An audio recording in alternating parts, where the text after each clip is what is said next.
हरे Krishna. Class 10 कैसे हैं आप सभी।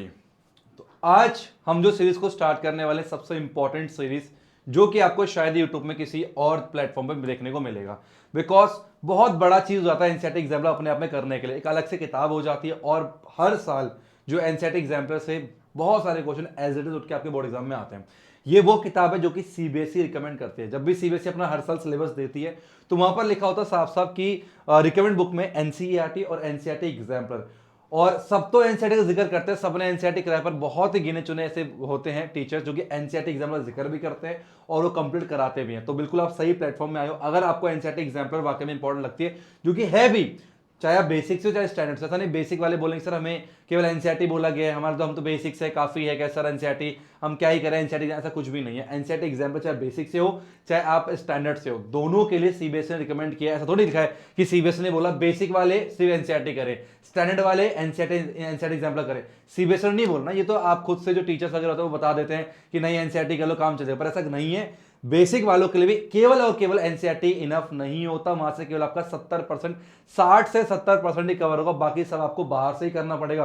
तो बेसिक वाले भ्रम में मत रहना कि सब कुछ एनसीईआरटी से आएगा, बाहर से भी करना पड़ेगा। इसलिए आपको एनसीईआरटी एग्जाम्पलर बहुत इंपॉर्टेंट हो जाती है। वीडियोस लेंदी हो सकती कोई बात नहीं, बट मेरा मोटिव यह है कि आप सभी को एक क्वालिटी कंटेंट प्रोवाइड किया जाए और एनसीईआरटी एग्जाम्पल का हर एक क्वेश्चन मैं आपको कराने वाला हूं। देखो एनसीईआरटी तो अपडेट हो चुकी है, जो डिलीटेड पार्ट था वो एनसीईआरटी ने हटा दिए, अब नई किताबें मार्केट में आई है। पर एनसीईआरटी एग्जाम में ऐसा नहीं हुआ। एनसीईआरटी एग्जाम में जो चली आ रही थी अभी भी वैसे ही चली आ रही है। तो जो पार्ट आपका डिलीट था वो मैंने यहां से हटा दिया है और जो पार्ट सिलेबस में है वो लेके जो है मैं आपके सामने आ चुका हूं। इसलिए वीडियो को एंड तक जरूर देखना, बहुत ज्यादा इंपॉर्टेंट है एनसीईआरटी एग्जाम्पलर।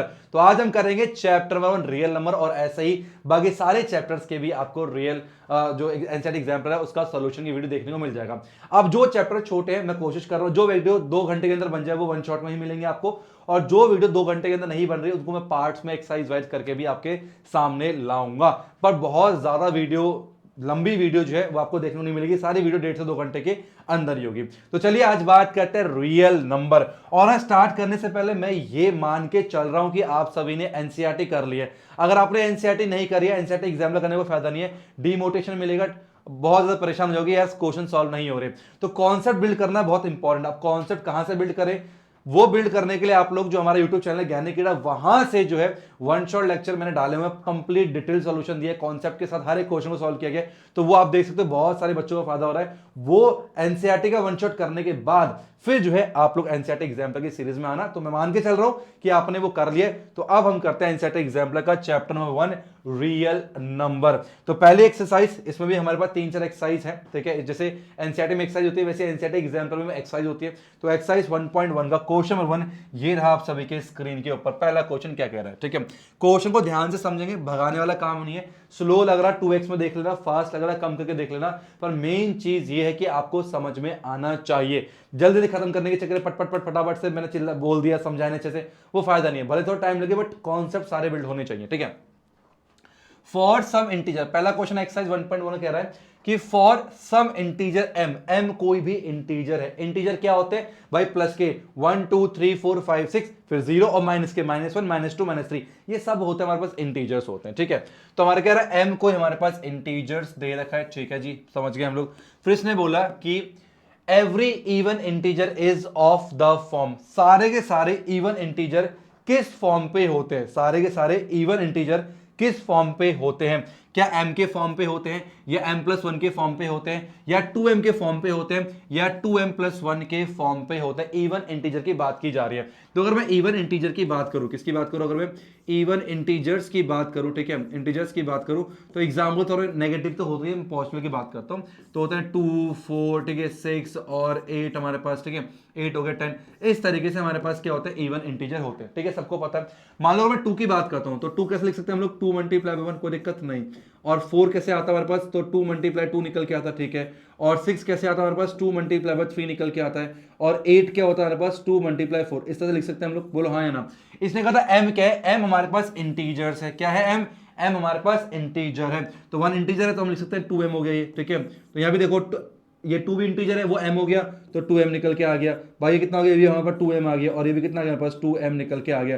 तो हम साफ साफ देख सकते जितने भी पॉजिटिव हमारे पास इवन इंटीजर्स होते हैं वो किस फॉर्म पे होते हैं, 2m के फॉर्म पे होते हैं। Option number C is the right answer, ये हमारा सही आंसर निकल के आ जाएगा। बोलो बात समझ में आई सभी बच्चों को? ठीक है, अब हम चलते हैं नेक्स्ट क्वेश्चन 2। ये रहा आप सभी के स्क्रीन के ऊपर, क्या बोला 2, कह रहा फॉर सम इंटीजर q कोई इंटीजर्स है, सारे ऑड नंबर किस फॉर्म पे होते हैं? सारे ऑड नंबर q होता है, q+1 होगा, 2q होगा या 2q+1 होगा। आइए देखते हैं, अगर मैं बात करूं ऑड इंटीजर्स की, किसकी बात करूं मैं, अगर मैं ऑड इंटीजर्स की बात करूं, ठीक है, तो क्या होता है हमारे पास, वो होते हैं 1, 3, 5, 7, 9, इस तरीके से हमारे पास ऑड इंटीजर्स होते हैं। ठीक है, कोई दिक्कत की बात नहीं है। तो मैंने बोला 1 हो गया, ठीक है, फिर क्या हो गया हमारे पास 3 हो गया, फिर क्या हो गया 5 हो गया, फिर 7 हो गया, इन सब की बात करते हैं। ठीक है, ध्यान से देखना। मान लो 1 को मैंने लिखा कैसे, 1 को मैंने लिखा 2 मल्टीप्लाई बाय 0 और प्लस में 1 लिखा मैंने। ठीक है, ध्यान से देखना। 3 को लिखा मैंने 2 मल्टीप्लाई बाय 1 प्लस में 1। ठीक है, इसको लिखा 2 मल्टीप्लाई बाय 2 प्लस में 1 लिखा। ठीक है, और 2 मल्टीप्लाई बाय 3 प्लस 1। तो इस तरीके से मैं सबको ब्रेक कर सकता हूं। ठीक है, और ये 1, 2, 3 क्या हमारे पास इंटीजर्स q मैंने बोल रखा है, तो क्या देखता हूं, ये आएगा हमारे पास 2q+1 निकल के आ गया। ठीक है, ध्यान समझना। हालांकि ये जो है ना, ये आपका डिलीट है, ये इक्वलिट यूक्लिड डिवीजन से होता है, लेकिन ये बेसिक फॉर्म पे आपको पता होना चाहिए कि इंटीजर, इवन इंटीजर किस फॉर्म पे होते हैं, ऑड किस फॉर्म पे होते हैं, ये पता होना चाहिए। 2 ही क्वेश्चन है इसलिए मैंने यहाँ पर ले लिया। ठीक है, अच्छा ये कितना है हमारे पास 2q+1 के फॉर्म पे आएगा। ठीक है, ये भी कितना आएगा हमारे पास 2q+1 के फॉर्म पे आएगा, और ये भी कितना आएगा हमारे पास 3 भी q है, तो 2q+1 के फॉर्म पे आएगा। तो हम साफ साफ बोल सकते हैं जो हमारे पास ऑड इंटीजर्स है वो 2q+ form, option D is the right answer. हवा चलेगी सर मैथ पढ़ाएंगे दीपक सर, तो 2q+1 जो आपका आंसर निकल के आएगा। तो आज के बाद सभी बच्चों को याद रखना है, क्या याद रखना है कि हमारे पास जो ऑड 2 नंबर होते हैं, हमारे पास नंबर क्या होते हैं, ऑड होते हैं और इवन नंबर, ये 2 हमारे पास नंबर की कैटेगरी होती है। ठीक है, इवन नंबर्स और ऑड नंबर्स। ठीक है, सबको समझ में आ रहा है? अब ऑड नंबर हमारे पास आज से याद रखना हमें कि 2m+1 के फॉर्म पे होता है, और इवन नंबर जो है वो 2m के फॉर्म पे होता है।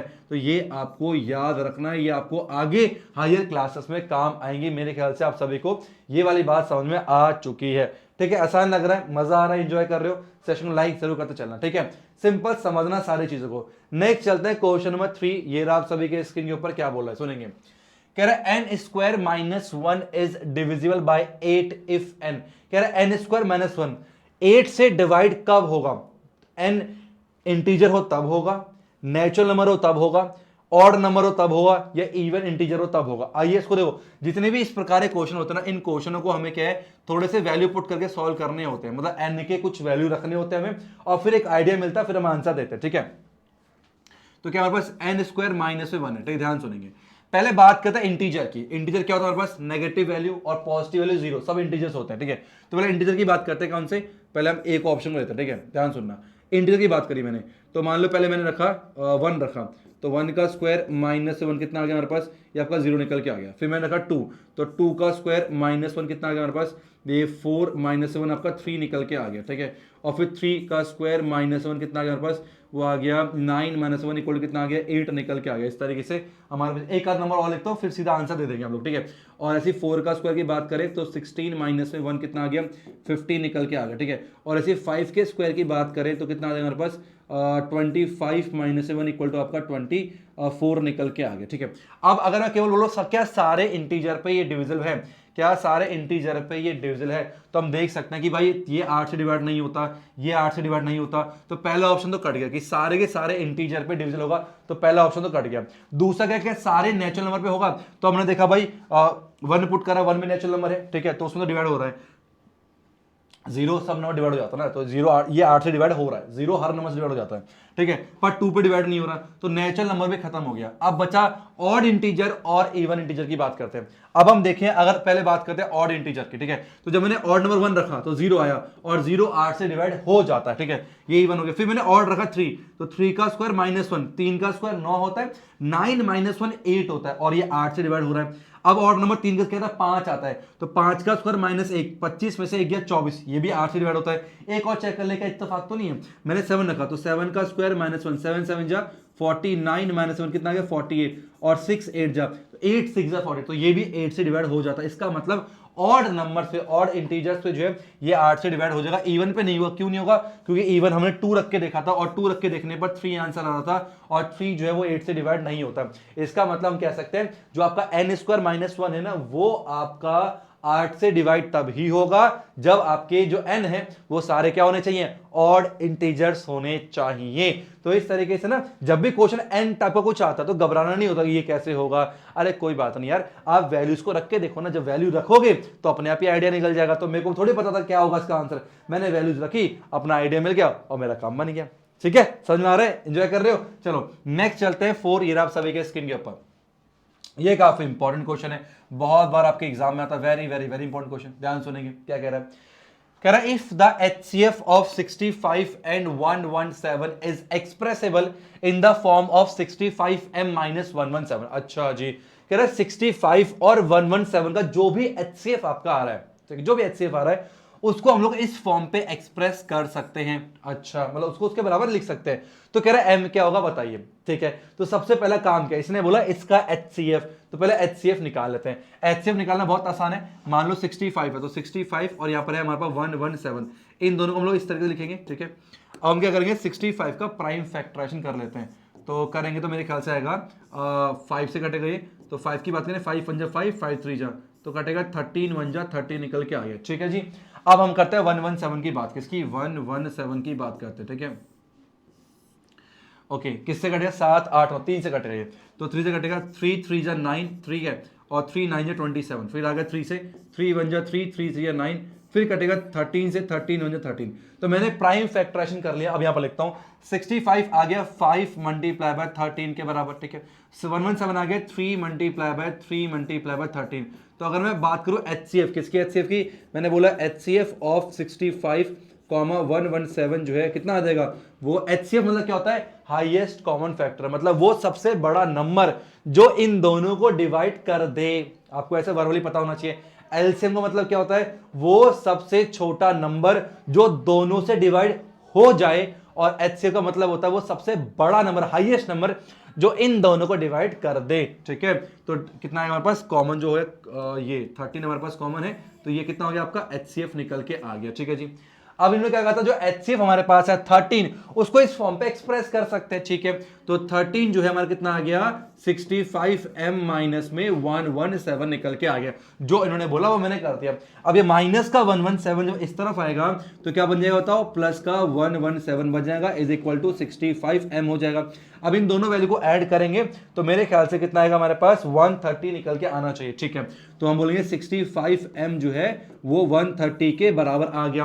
अब m की वैल्यू निकालनी है, ये मल्टीप्लाई में हो जाएगा, डिवाइड में हो जाएगा, तो थोड़ा रास्ता बनाते हुए आएंगे, और m आ गया 130 डिवाइड बाय 65, कट करेंगे तो m की जो वैल्यू है कितने आ गया, 2 निकल के m की वैल्यू आ जाएगी। तो कौन सा ऑप्शन हो गया, आप बताओ फटाफट से। हमारे पास option number B is the right answer. क्या एंजॉय कर रहे हो, क्या सबको समझ में आ रहा नहीं आ रहा? हमारे पास ऑप्शन बी जो है सही आंसर है, बहुत सिंपल था। इस प्रकार के क्वेश्चन आपके एग्जाम में आते हैं तो आपको आना चाहिए। नेक्स्ट चलते हैं 5, क्या कह रहा है, the largest number which divides 70 and 125, वो सबसे बड़ा नंबर जो इन दोनों को डिवाइड कर दे, HCF। ठीक है, एंड लिविंग रिमाइंडर 5 और 8, वो सबसे बड़ा नंबर जो इन दोनों को डिवाइड करे, और रिमाइंडर जो है वो आपका 5 और 8 लेके आए। रिमाइंडर कितना है, 5 और 8 लेके आए। बोलो बात समझ में आई या नहीं है? ध्यान सुना क्या बोला उसने, क्लियर क्वेश्चन, बहुत आसान क्वेश्चन है। The largest number which divides this and this, leaving remainder 5 और 8, 5 और 8 जो है वो रिमाइंडर छोड़े, वो हमें सबसे बड़ा नंबर निकालना है। तो जब भी इस प्रकार के क्वेश्चन आपके पास होते हैं तो जो भी आपके पास नंबर्स दे रखे होते हैं, और हमारे पास क्या होता है, रिमाइंडर्स भी होते हैं, तो नंबर्स में से हमें सबसे पहले जो है रिमाइंडर को घटाना पड़ता है। क्या करना पड़ता है, रिमाइंडर को हमें घटाना पड़ता है। तो हम क्या करेंगे, हम बोलेंगे भाई 70 माइनस में 5 जो है कितना आ गया, 65 निकल के आ गया, और 125 में से हम क्या माइनस करेंगे, 8 माइनस करेंगे तो कितना आ गया, 117 हमारे पास निकल के आ जाएगा। तो इस तरीके से दो नंबर निकल के आ गए। बोलो बात समझ में आई या फिर नहीं आई। ठीक है, क्लियर है यहाँ तक? ओके, अब 65 को अभी हमने जस्ट पीछे किया था, हमने कहा था 65 जो है इसको लिख सकते हैं कैसे हम लोग, 5 मल्टीप्लाई बाय 13। ठीक है, हम लिखा था 5 मल्टीप्लाई बाय 13 लिखा था, और 117 को लिखा था हम लोगों ने 3 मल्टीप्लाई बाय 13। ठीक है, तो अगर मैं इसका HCF निकालूं, HCF ऑफ 65, 117, तो निकल के आएगा कितना, HCF कितना होगा, हाईएस्ट कॉमन फैक्टर, तो ये हमारे पास 13 निकल के आएगा। तो 13 जो है इसका HCF होगा। तो option number A is the correct answer. A क्या होगा, बिल्कुल सही आंसर होगा। ठीक है, तो जब कभी भी इस प्रकार का क्वेश्चन आता है कि लिविंग रिमाइंडर दिस, वो सबसे बड़ा नंबर निकालिए जो कि इन दोनों को डिवाइड करने के बाद इतना इतना रिमाइंडर दे। तो जो भी रिमाइंडर हमारे पास दे रखा है ना, उसको हमने पहले क्या करना है, नंबर से सब्ट्रैक्ट करना होता है। सब्ट्रैक्ट कर दिया हम लोगों ने, उसके बाद जो नंबर निकल के आते हैं फिर उसका हम लोग क्या करते हैं, इस केस में HCF निकाल रहे होते हैं। ठीक है, बाल खराब हो गए। ठीक है, समझ आ गए? चलो नेक्स्ट चलते हैं, हमारे पास 6 क्या कह रहा है, if two positive numbers A and B। ऐसा क्वेश्चन 1 मार्क्स में हर साल आपने अपने उसमें बोर्ड में देखा होगा, PYQ में देखा होगा। ठीक है, कह रहे if two positive integers A and B are written इस तरीके से। ठीक है, तो हमारे पास एक A दे रखा है, उसको लिखा जाता है x की पावर 3 और y की पावर 2 इस तरीके से। ठीक है, और B जो है उसे लिखा जा रहा है x इंटू वाई की पावर 3। ठीक है, कह रहा है are prime find the HCF हमें निकालना है। किसका HCF निकालना है, हमें बोला गया find the HCF of A B का हमें HCF निकालना है। मतलब दोनों में कॉमन क्या है, स्मॉल पावर चेक करते हैं। ठीक है, तो इन दोनों, अगर मैं x की बात करूं तो दोनों में x की पावर 1 कॉमन है, स्मॉल पावर, तो x आ गया।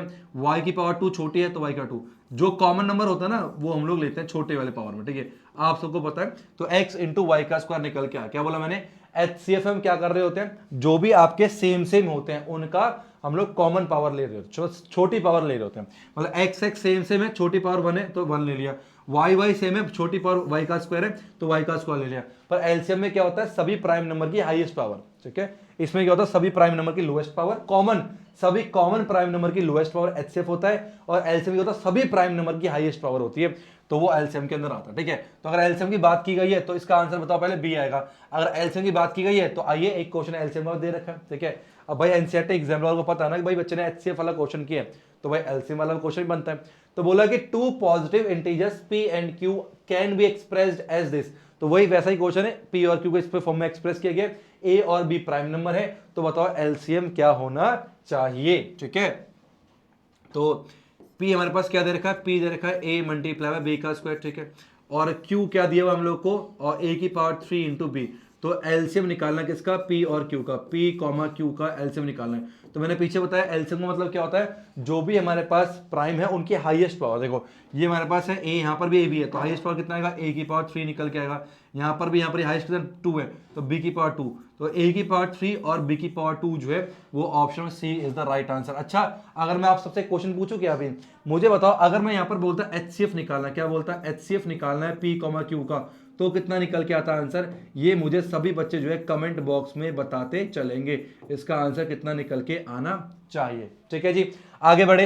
8 ये आप सभी के स्क्रीन के ऊपर, the product of a non zero rational number. Non zero का मतलब होता है, देखो जीरो भी रेशनल नंबर है बट जीरो हटा के रेशनल की बात कर रहा है, तो उसे बोलते हैं नॉन जीरो रेशनल नंबर। ठीक है, एंड एन इरेशनल नंबर, तो रेशनल नंबर और इरेशनल नंबर हमेशा क्या होते हैं, फॉर एग्जांपल मैंने बोला 2 क्या है, एक रेशनल नंबर है, मल्टीप्लाई बाय √3 क्या है, एक इरेशनल नंबर है। तो वो ये कह रहा है कि भाई रेशनल, ठीक है, रेशनल को अगर मैं मल्टीप्लाई करूंगा इरेशनल से, किससे करूंगा, इरेशनल नंबर से मल्टीप्लाई करूंगा, तो क्या आंसर निकल के आएगा, तो 2 इंटू √3 जो है वो आएगा हमारे पास 2√3, और 2√3 आपको पता क्या होता है, एक आपका इरेशनल नंबर निकल के आता है। क्या आता है, एक इरेशनल नंबर निकल के आता है। लेकिन अगर यहां पर जीरो होता, जीरो मल्टीप्लाई बाय कोई भी इरेशनल नंबर, वो जीरो ही आएगा, तो जीरो रेशनल बन जाता है, इसलिए यहां पर बोला गया नॉन जीरो रेशनल। अगर जीरो बोला जाए ना तो आंसर रेशनल ही आ जाएगा। ठीक है, तो कौन सा इज ऑलवेज इरेशनल नंबर निकल के आएगा। ठीक है, कौन सा option number A is the right answer, always irrational जो है इसका सही आंसर होने वाला। ठीक है, सबको समझ में आ रहा है? ओके, नेक्स्ट 9 क्या कह रहा है, 9 ये वाला क्वेश्चन आपके पीवाईक्यू ने बहुत बार पूछा, ये काफी ज्यादा इंपॉर्टेंट क्वेश्चन है और पीवाईक्यू में बहुत बार पूछा गया है। ठीक है, क्या बोल रहा है, द लीस्ट नंबर, वो सबसे छोटा नंबर बताओ, दैट इज, वो सबसे छोटा नंबर जो इन सबसे डिवाइड हो जाए, वो सबसे लोएस्ट नंबर जो इन सबसे डिवाइड हो जाता है, एलसीएम की बात कर रहा है, वो सबसे बड़ा नंबर जो डिवाइड कर दे इन दोनों को, एचसीएफ, वो सबसे छोटा नंबर जो सबसे डिवाइड हो जाए, वो एलसीएम। तो हमें 1 से लेकर 10 तक का एलसीएम निकालना है और बताना कितना आंसर निकल के आएगा। तो आइए फटाफट से मैं यहाँ पर काउंटिंग आती है ना, 1 2 3 4 5 6 7 8 9 और 10, मैंने इस तरीके से सारे नंबर यहाँ पर लिख दिए। 1 को लिख सकते हैं हम लोग 1 मल्टीप्लाई 1, कोई दिक्कत नहीं है, इसको लिखा मैंने 2, ये आ गया 3 का 3 प्राइम नंबर भाई, ये आ गया 2 का स्क्वायर, ठीक है, 5 आ गया 5 का 5 ही, और 6 आ गया 2 मल्टीप्लाई बाय 3, और 7 आ गया 7 का 7 ही, 8 आ गया 2 की पावर 3, ठीक है, और 9 आ गया 3 की पावर स्क्वायर, और 10 आ गया 2 मल्टीप्लाई 5, ठीक है। अब हमें बोला गया एलसीएम किसका, वो हमें बोला गया एलसीएम ऑफ 1 to 10। एलसीएम का मतलब क्या होता है, सभी प्राइम नंबर की हाईएस्ट पावर, सभी प्राइम नंबर आना चाहिए, उनकी हाईएस्ट पावर आनी चाहिए। एक बात ध्यान रखना, धोखे मत रहना, 1 प्राइम नंबर नहीं होता, 1 is not a prime number. तो पहला प्राइम नंबर क्या है, 2 है, तो 2 की सबसे बड़ी पावर जो है वो 2 की पावर 3 है, तो यहां पर आ गया 2 की पावर 3। तो दोबारा बता रहा हूं, एलसीएम का मतलब क्या होता है, जितने भी हमारे पास प्राइम नंबर उनकी हाईएस्ट पावर मल्टीप्लाई हो रही होती है। अब 3 की बात करते हैं, 3 प्राइम नंबर है, हाईएस्ट जो है 3 की पावर 2 है, तो आगे यहाँ पर कितना 3 की पावर 2 निकल के आ गया, ठीक है। और नेक्स्ट 5 पड़ेगा प्राइम नंबर, 5 की हाईएस्ट पावर 1 है, तो 5 का 5 ही आएगा, और नेक्स्ट 7 है, 7 की हाईएस्ट पावर 7 निकल के आ गया, और मेरे ख्याल से कोई भी प्राइम नंबर इसके अंदर मौजूद नहीं है, इतने ही प्राइम नंबर थे। तो आइए करते हैं, तो 2 की पावर 3 8 हो गया, मल्टीप्लाई बाय 3 का स्क्वायर 9 इंटू 5 मल्टीप्लाई बाय 7 निकल के आ गया, ठीक है। कोई दिक्कत की बात नहीं, ठीक है। तो हमारे पास कितना निकल गया, 8 पंचे 40, 40 मल्टीप्लाई बाय 7 9 जा 63 निकल के आ गया, ठीक है। तो हो गया 4 4 12 6 4 25 2520। तो ये हमारे पास जो है एलसीएम आ गया 2520। Option number D is the right answer. हवा चलेगी सर मैथ पढ़ाएंगे दीपक सर, ठीक है। तो 2520 इज द राइट आंसर। क्या आप सभी को बात समझ में आ गई है? इसने क्वेश्चन में क्या कहा था, वो सबसे छोटा नंबर निकालिए जो 1 से लेकर 10 तक सबसे डिवाइड हो जाए। तो उस केस में हम लोग क्या करें, एलसीएम निकालना होता है। आप डायरेक्ट ऑप्शन से भी कर सकते थे कि भाई सिंपल सी बात है, ये नंबर 9 से डिवाइड नहीं होगा काट दो, ये नंबर भी 9 से डिवाइड नहीं होगा काट दो, ये नंबर 9 से भी हो जाएगा सब कुछ हो जाएगा, लेकिन ये नंबर 10 से डिवाइड नहीं होगा, सो 10 नहीं 5 से डिवाइड नहीं होगा, इसलिए काट दो। तो हमारे पास क्या आएगा 2520 ही आंसर निकल के आना था। क्या सभी को समझ में आ रहा है? ठीक है। नेक्स्ट हमारे पास चलते हैं, नेक्स्ट कौन सा, 10 नहीं है। अब हमारे पास नेक्स्ट है, तो पहली एक्सरसाइज हमने कर ली। देखो एनसीईआरटी एग्जाम्पल में पहली एक्सरसाइज ना क्या है, आपके एमसीक्यूज है। एनसीईआरटी एग्जाम्पल जब करते हैं ना बहुत सही तरीके से हो जाता है। क्यों? क्योंकि आपके 1 मार्क्स के क्वेश्चन एग्जाम में आ रहे होते हैं, तो आपके एमसीक्यूज हो जाते हैं, फिर आपके शॉर्ट आंसर आते हैं, फिर थोड़ा वेरी शॉर्ट आता है, फिर शॉर्ट आता है, फिर लॉन्ग आता है। तो 2 मार्क्स के, 3 मार्क्स के, 5 मार्क्स के सारे क्वेश्चन जो है आपको एनसीईआरटी एग्जाम्पल के अंदर देखने को मिलते हैं, और इसलिए कहता हूं एनसीईआरटी एग्जाम लगाना बहुत जरूरी है। अब एक्सरसाइज में क्या होता है, एनसीईआरटी में क्या होता है, मान लो पढ़ाया उसने डिस्टेंस फार्मूला, जो पहले एक्सरसाइज है ना वो पूरी पूरी डिस्टेंस फार्मूला पे ही होती है। दूसरी एक्सरसाइज मान लो हीरो वो है आपका सेक्शन फार्मूला है, तो दूसरी एक्सरसाइज में सेक्शन फार्मूला लगा होता है। बट एनसीईआरटी एग्जाम में ऐसा नहीं है, आपके पास ना जितने भी आपने पढ़ा है सब मिक्स कर दिया उसने, स्टार्टिंग से ही मिक्स कर दिया, तो बहुत तगड़ी आपकी ना सोचने की पावर बन जाती है, बहुत तगड़े कॉन्सेप्ट बन जाते हैं। जब एनसीईआरटी रैंडमली क्वेश्चन करते हैं एग्जाम में, रैंडमली आ रहा होता है, अब पता ही इस एक्सेल में यही फॉर्मूला लगना है, तो बड़ा आराम से हो जाता है, इसलिए जरूरी है एनसीईआरटी एग्जाम पर करना। ठीक है, चलो 1.2 की बात करते हैं, क्या कह रहे हैं। The numbers 525 and 3000 are both divisible by only, कह रहा दोनों नंबर केवल 3 से 5 से 15 से 25 से और 75 इनसे डिवाइड हो रही है। तो बताओ इसका HCF क्या होगा। अब ध्यान सुनना, HCF का मतलब क्या होता है, वो सबसे बड़ा नंबर जो इन दोनों को डिवाइड कर दे, वो सबसे बड़ा नंबर जो इन दोनों को डिवाइड कर दे। तो इन दोनों को 3 भी डिवाइड कर सकता है, 5 भी कर सकता है, 15 भी कर सकता है, 25 भी कर सकता है, और 75 भी कर सकता है। तो HCF पूछा है, तो HCF क्या आएगा हमारे पास, तो हम बोलेंगे HCF का मतलब क्या होता है, HCF ऑफ 525, 3000 जो है HCF आया कितना 75 निकल के आ गया। बहुत ही ज्यादा आसान ये क्वेश्चन दे रखा था। जस्टिफाई में क्या लिखेंगे, हमें पता है HCF का मतलब क्या होता है, highest common factor, the largest the highest number which divides 525 and 3000।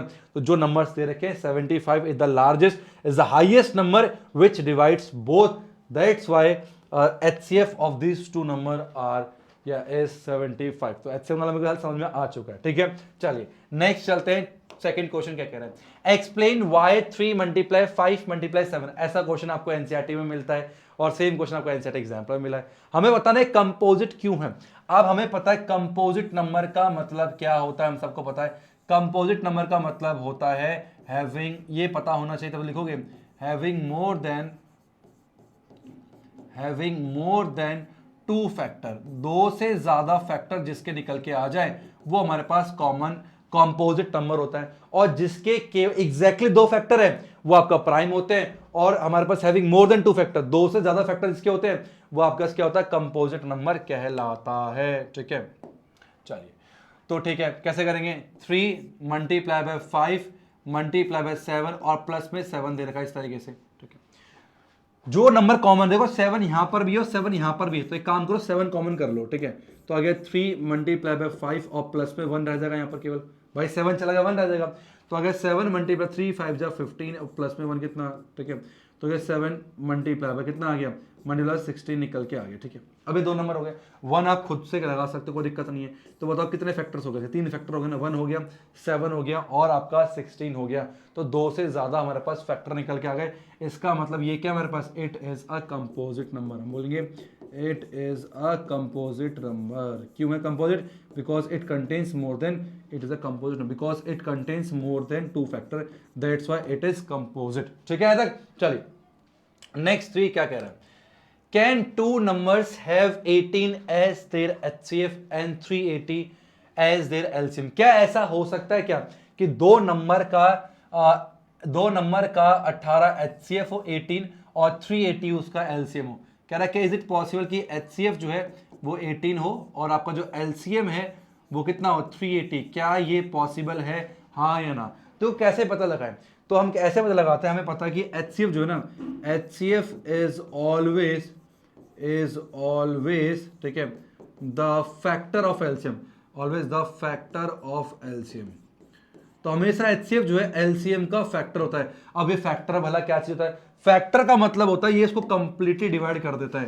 Factor मतलब क्या होता है कि भाई अगर मैं LCM को HCF से डिवाइड करूंगा तो आपको कंप्लीटली डिवाइड कर देगा, उसे कहते हैं हम क्या, फैक्टर बोलते हैं। आइए चेक करते हैं क्या ये कंप्लीटली डिवाइड कर पाता है या नहीं कर पाता। तो मैंने बोला 380 अपॉन पे 18, क्या ये डिवाइड हो रहा है या नहीं हो रहा है, चेक करते हैं। पहले हम 2 से काटते हैं, ठीक है 2 से काटेंगे तो 2 1 जा 2, 2 9 जा 18, 0 निकल के आ गया और 2 9 जा 18 निकल के आ गया। ठीक है, ये ऊपर वाला 3 से कटेगा नहीं और नीचे वाला 3 से कटेगा, तो 9 से डिवाइड होगा ही नहीं, तो इसका हम क्या बोलेंगे, फैक्टर नहीं है, it is not possible.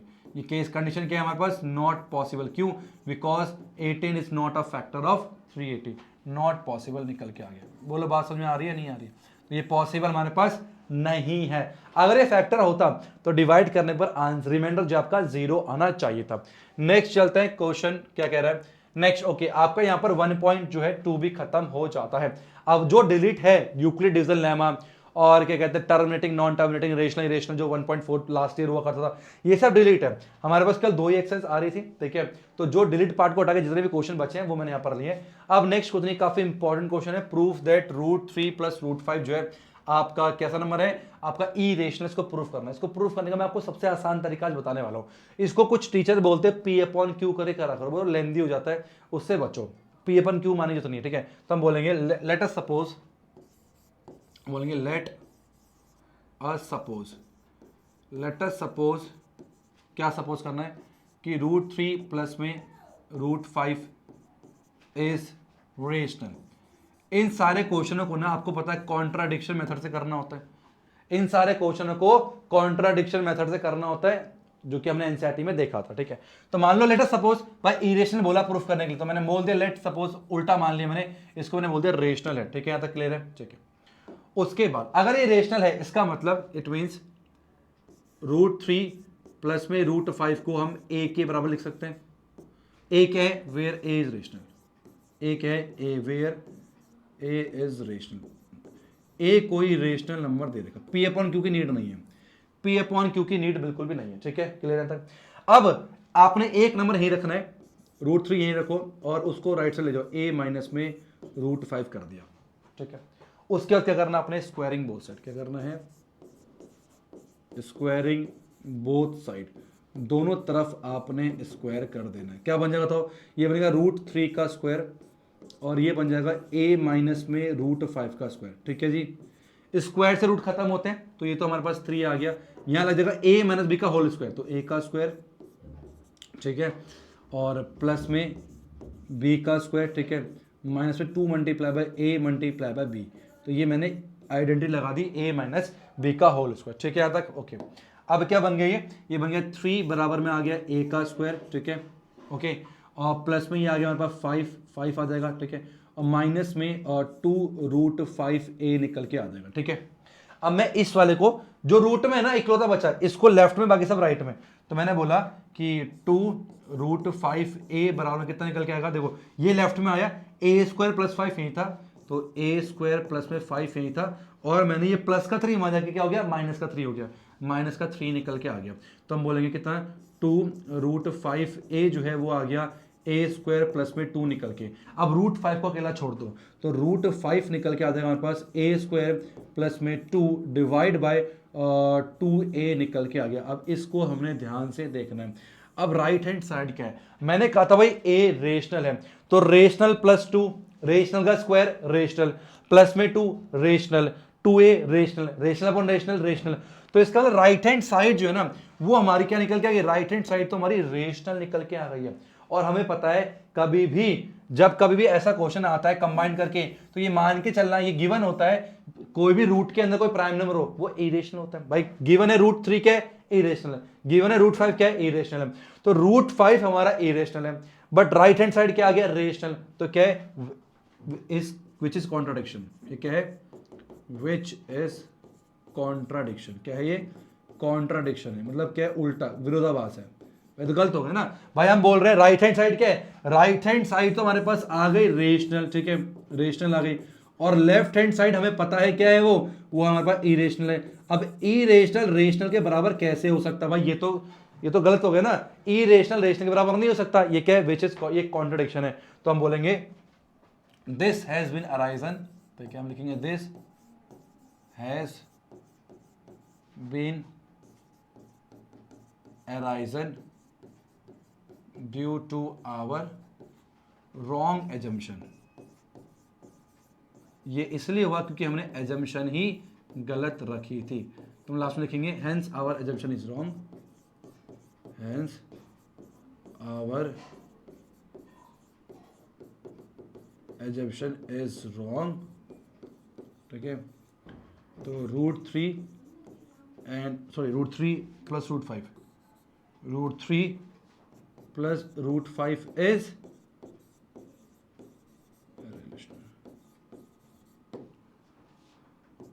Done. बात समझ में आई नहीं है, तो आपने यही कहानी जो है वो सब में लिखनी है। बहुत ही सिंपल है यार, बच्चे पता नहीं क्यों भागते हैं। फिक्स नंबर 3 नंबर क्वेश्चन आता है, फिक्स्ड है ना। इरेशनल प्रूफ करना था, उसका उल्टा, लेट अस अज्यूम ये रेशनल मैंने मान लिया, रेशनल है तो ए, पी अपन क्यों मत करना, बहुत जगह पी अपन क्यों कर कराया जाता है, पर पी अपन को नीड नहीं है, ए मान के चला करो। और इस तरीके से हमने क्वेश्चन को बड़े आराम से, क्या सबको बात समझ में आ गई है। सेम ऐसे अगर यहाँ पर रूट 3 रूट 7 हो या root P plus root Q हो, सब जगह ऐसे क्वेश्चन करना होता है। नेक्स्ट चलते हैं 2 ईयर आप सभी के स्क्रीन के ऊपर। शो दैट 12 की power n can not end with the digit 0 and 5 for इतना। ये भी काफी ज्यादा इंपॉर्टेंट क्वेश्चन दे रखा, ठीक है, बहुत इंपॉर्टेंट है। ये आपके एनसीईआरटी में भी है, एनसीईआरटी के एग्जाम्पल में भी है, और एनसीईआरटी एग्जाम्पल में आ गया, मतलब इंपॉर्टेंट है, ध्यान सुनेंगे। कह रहा है ये प्रूफ करना है कि 12 की पावर जो n है, कभी भी n कुछ भी हो, n1 हो, नेचुरल नंबर n1 हो, 2 हो, 3 हो, कभी भी ऐसा नहीं होगा कि ये 0 और 0 या फिर 5 से एंड करे। अब ध्यान सुनना, किसी भी नंबर के भी अगर लास्ट में 0 हो या लास्ट में 5 हो, तो इतना तो कंफर्म है वो डिजिट 5 से डिविजिबल होनी चाहिए। ध्यान सुनो मैं क्या बोल रहा हूं भाई, किसी भी नंबर के अगर एंड में 0 आ रहा हो या 5 आ रहा हो, अगर कभी भी 0 और 5 से एंड करता तो इसमें ये नंबर जो है वो 5 से डिविजिबल होना चाहिए। और कोई भी नंबर 5 से डिविजिबल तभी होता है जब इसके प्राइम फैक्टराइजेशन में 5 एज अ प्राइम मौजूद हो। ध्यान से क्या बोला मैंने, किसी भी नंबर के एंड में 0 और 5 तभी आता है, ठीक है, तभी आज पॉसिबल है जब वो 5 से डिविजिबल हो। और कोई भी नंबर 5 से डिविजिबल तभी होता है जब उसके प्राइम फैक्टराइजेशन में 5 एज अ प्राइम मौजूद हो, तो हमें चेक करना है कि क्या इसके प्राइम फैक्टराइजेशन में 5 है। अगर 5 है तो हो जाएगा, नहीं है तो नहीं हो सकता। ठीक है, इफ 12 की power n and with digit 0 और 5, it must be divisible by 5।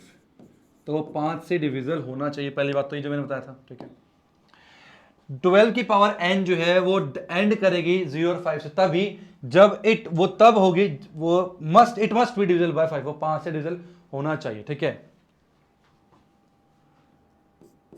It is only possible, ये तभी पॉसिबल है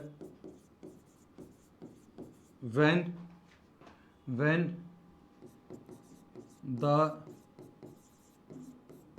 prime factorization,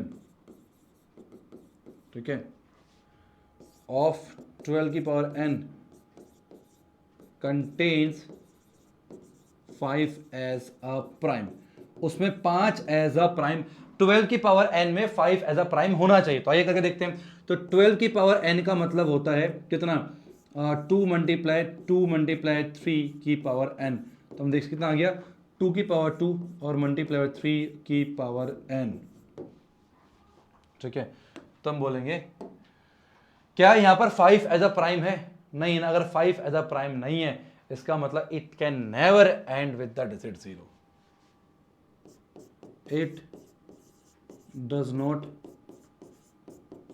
contain 5 as a prime, नहीं है भाई नहीं है, इसकी उसकी नहीं है। तो हम बोलेंगे सो 12 की power n can not and with digit 0 और 5, इसका मतलब कभी भी 0 और 5 से एंड नहीं करेगा। क्या सभी को बात समझ में आ चुकी है या नहीं? मैं एक बार फिर से बताता हूं, ऐसे क्वेश्चन कंफ्यूजिंग वैसे नहीं होते, कॉन्सेप्चुअली थोड़ा समझो जैसे।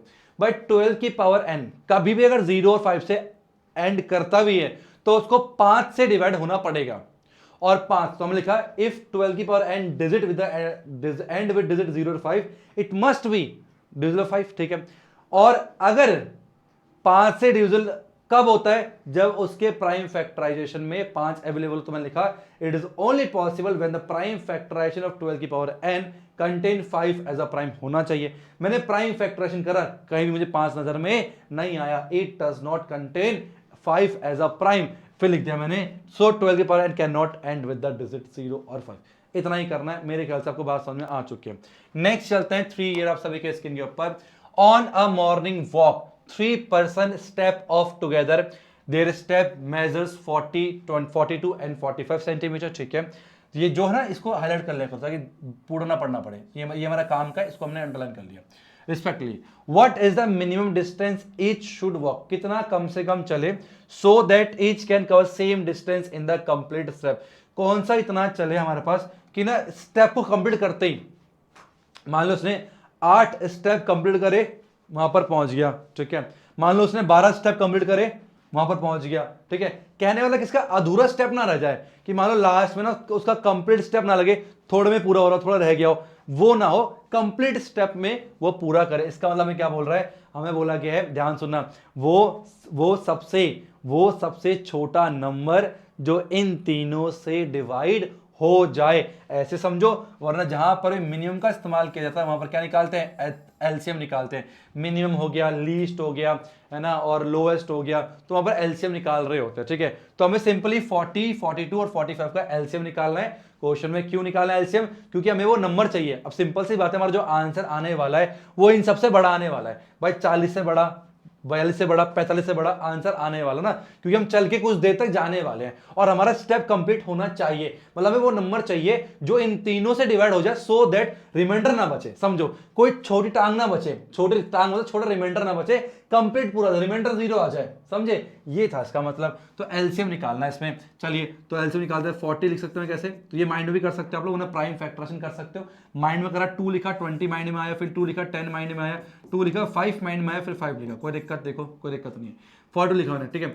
तो 2 लिखा, 21 माइंड में आना चाहिए, 3 लिखा, 7 माइंड में आना चाहिए, 7 आ गया, कोई दिक्कत की बात नहीं है।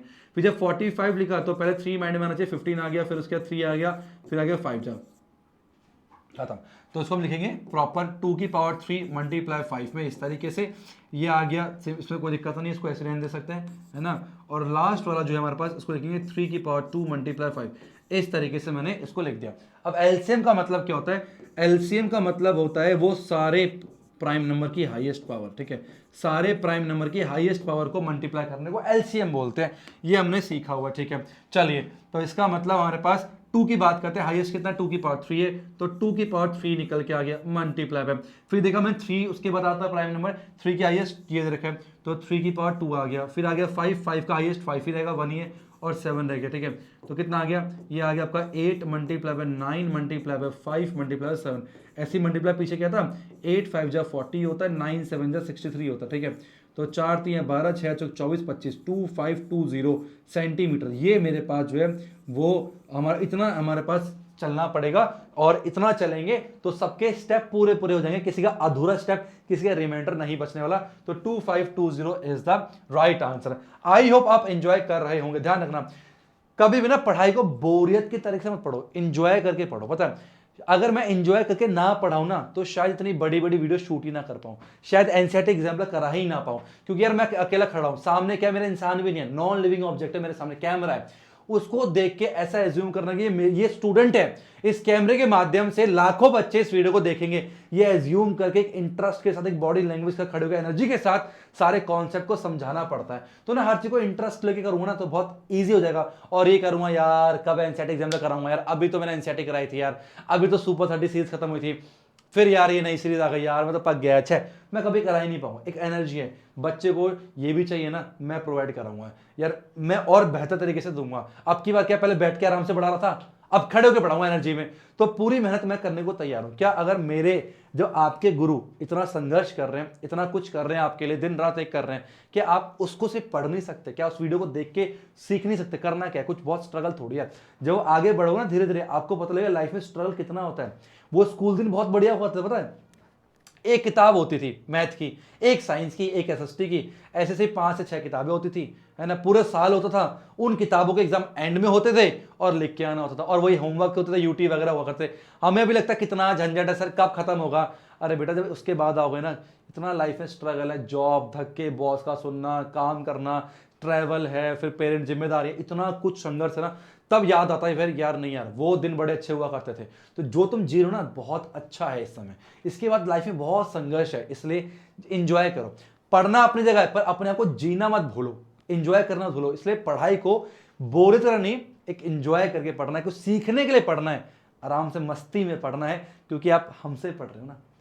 ये तो है नहीं कि आए करो करो करो करो चिपका के चले गए, बस सोल्यूशन कुंजी बना दी, खड़े होकर लाश की तरह पढ़ा दिया मैंने, कोई इमोशंस नहीं, कोई समझाने, कोई फीलिंग्स नहीं। हर एक चीज बता रहा हूँ, डिटेल में बता रहा हूँ, सारे कॉन्सेप्ट बता रहा हूँ, इतना धीरे धीरे बता रहा हूँ। इसलिए पढ़ो, अपने सारे फ्रेंड में शेयर करना, और मुझे प्लीज एक अच्छा पॉजिटिव देखो, अब तक तुमने कमेंट नहीं करना कोई बात नहीं, पर प्लीज अब जो मैं ये सीरीज कर रहा हूँ ना एनसीईआरटी एग्जाम के लिए, इसके लिए मुझे बहुत ज्यादा एनर्जी, उत्साह की जरूरत है, और मोटिवेशन की नीड है। वो मोटिवेशन तुम लोगों को देना पड़ेगा। हर बच्चे का कर्तव्य जो इस वीडियो को देख रहे हैं ना, इस पहल के लिए एक लाइक और कमेंट जरूर करना कि sir yes we are with you, बहुत मेहनत कर रहे हो, प्लीज आप इस सीरीज को कंटिन्यू रखो और इस सीरीज को खत्म करो, हम फुल सपोर्ट करेंगे। मुझे सबसे चाहिए ये, मैं रीड करूंगा, इसको रीड करूंगा तो नेक्स्ट चैप्टर में जाने के लिए मुझे मोटिवेशन मिलेगी, इसलिए प्लीज सारे बच्चे कमेंट जरूर करना, ठीक है। नेक्स्ट चलते हैं, हमारे पास 4 क्या बोल रहे हैं, proof that root P plus root Q is irrational. अभी थोड़ी देर पहले हमने रूट 3 और रूट 5 को इरेशनल प्रूफ किया था, अब यहां पर पूछ रहा है रूट 5 प्लस रूट पी को इरेशनल करो, क्या मुश्किल है, वही चीज तो वहां 3 और 5 था, यहाँ पी और क्यू आ गया, सेम वैसे ही करना है। आइए स्टार्ट करते हैं, वही वर्डिंग लिखूंगा, कुछ नया नहीं करूंगा। हम बोलेंगे let us suppose, let us suppose, क्या सपोज करना है, let us suppose that root P plus में रूट क्यू इज रेशनल, मैंने मान लिया, क्या मैंने मान लिया, रेशनल। अगर ये रेशनल है इसका मतलब मैं बोल सकता हूं कि देन रूट पी प्लस में root Q is equal to A लिखा मैंने। ए क्या है? Where A is rational number, where A is rational. A क्या है? एक रेशनल नंबर है, ठीक है। फिर क्या कहता? एक नंबर को उस तरह भेजा था, मैंने बोला root P is equal to A minus में रूट में क्यू, ठीक है। फिर क्या कहता है? Squaring both side, squaring both side. इस तरह के स्टेप याद रखो, मुश्किल नहीं है, टेंशन मत लो। इतना आसान कर दूंगा ना मैथ को, इतना आसान कर दूंगा, बार बार इतना मजबूर कर दूंगा, इतने सारे कंटेंट दूंगा तो पढ़ना ही पड़ेगा, ठीक है। चलो स्क्वायर करो, रूट पी का square is equal to A minus में रूट क्यू का स्क्वायर, ठीक है। ये खत्म, तो पी आ गया इज इक्वल टू कितना आ गया हमारे पास?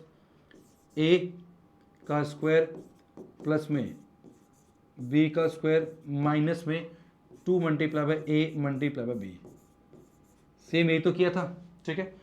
तो ये आ गया पी बराबर में आ गया ए का स्क्वायर प्लस में खत्म स्क्वायर से रूट क्यू आ गया है ना, माइनस में 2a रूट में क्यू। फिर क्या किया था हमने? इसको इधर लिया थे, प्लस में आ गया तो 2a रूट में क्यू इधर हो जाएगा a का स्क्वायर प्लस में, ठीक है, और q माइनस में p निकल के आ गया, ठीक है। अब रूट q को अकेला छोड़ देंगे, क्या करेंगे? रूट q को अकेला छोड़ देंगे, तो रूट q कितना आएगा हमारे पास? वो आ गया दिस अपॉन दिस, तो a स्क्वायर प्लस में q माइनस में p डिवाइड बाय कितना आ गया? 2a निकल के आ गया। अब इसको ध्यान से हमें ऑब्जर्व करना है, ठीक है। क्या ये सही है? a क्या है? रेशनल। भाई ये सब क्या है? नंबर p q क्या है? सब रेशनल हमारे पास है।